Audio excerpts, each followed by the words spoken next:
kadang ada, nggak ada pun mungkin nggak apa-apa karena dianggap udah paham. Integrasi ini kayak coba-coba dulu yuk, lihat-lihat dulu yuk.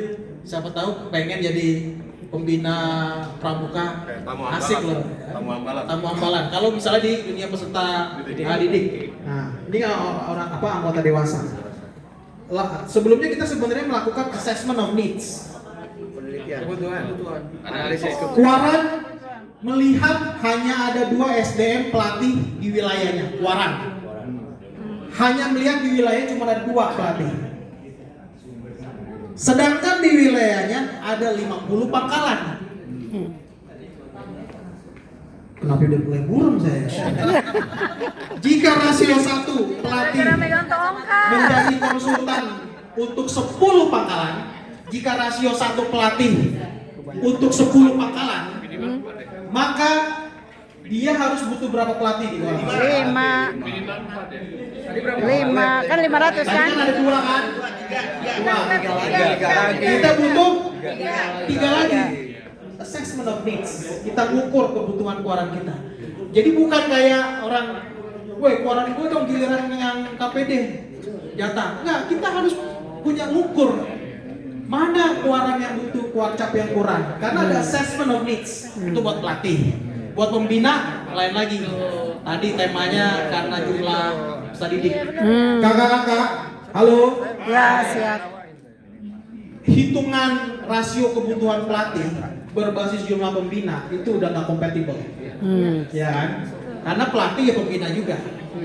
Nah makanya salah satu yang paling match hitungan kebutuhannya adalah memposisikan fungsi pelatih as a consultant, sebagai konsultan di gugus depan. Dan ini harus mulai jalan di kuarcap-kuarcap kita.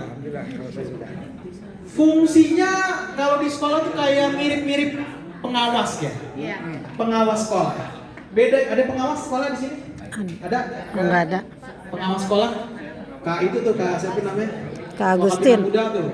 Kak Risma. Kak Agustin. Nah, dia pengawas tuh. Di sini nggak ada pengawas. Cuman kepala sekolah aja ya. Kepala sekolah. Saya pengawas suami aja. Pengawas. Suami pengawas. Suaminya jalan-jalan mulu Kak, jarang di rumah. Suaminya Bang Toib ya. Oh, emang harus diawasi nggak suami sekarang? Silakan. Oke, perbandingannya ya.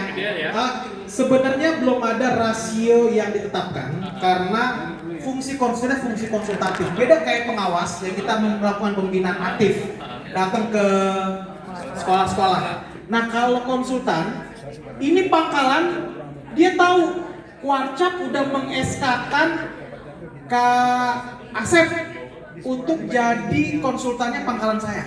Itu di-SK-kan oleh kuarcapnya, meskipun sebarannya peranting. Misalnya kayak gitu. Ini contoh policy di kuarcap. Ini kita mau mungkin dokumenkan supaya nanti pangkalan itu tahu saya konsultasinya ke siapa, untuk ke pelatih ya. Kalau di Budep itu pembinanya udah pelatih, ya udah mungkin langsung aja diklaim dia sekalian, nanti tinggal ada jalur ke kuartir aja kan. Baik kakak-kakak, assessment of needs. Izin bertanya. Silakan. Tadi kan kakak bilang pelatih mendapatkan tugas untuk jadi konsultan di gugus depan. Ya. Yang menentukan adalah cabang. Tapi cabang ini menentukan itu berdasarkan rekomendasi dari kuaran atau apa gimana? Dari binawasanya. Pertanyaan kakak bagus sekali. Ini mekanisme yang di tiap kuarcap akan berbeda. Akan berbeda. Ada kuaran yang memang ada kuarcap yang sumber daya kuarannya sumber daya di kuarannya sudah cukup banyak. Kuarcap bisa memanfaatkan struktur kuaran, guys. Tolong bagi orang. Nanti kita SK-in, usulan dari Anda aja kuaran. Ada kuarcap lain di Indonesia yang jumlahnya hanya numpuk di satu kuaran ini belum ada. Tapi kan nggak mungkin pangkalan di kuaran tersebut nggak ada yang mendampinginya. Mungkin dia bisa berbeda. Jadi teman-teman seperti itu. Silakan di kuarcapnya diatur seperti apa. Saya kira kalau di DKI Jakarta semua kuaran rata-rata udah ada fungsionalnya ya, ada andalannya, ada yang bergerak. Ini meskipun cuma 1-2 orang yang penting ada penggerak di kuarannya. Dan itu jadi jadi basis assessment of needs. Oke, lanjut ya. Langsung ditugasin. Ada kesepakatan bersama dulu dong.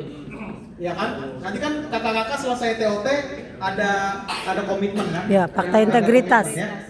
Ya. Oke.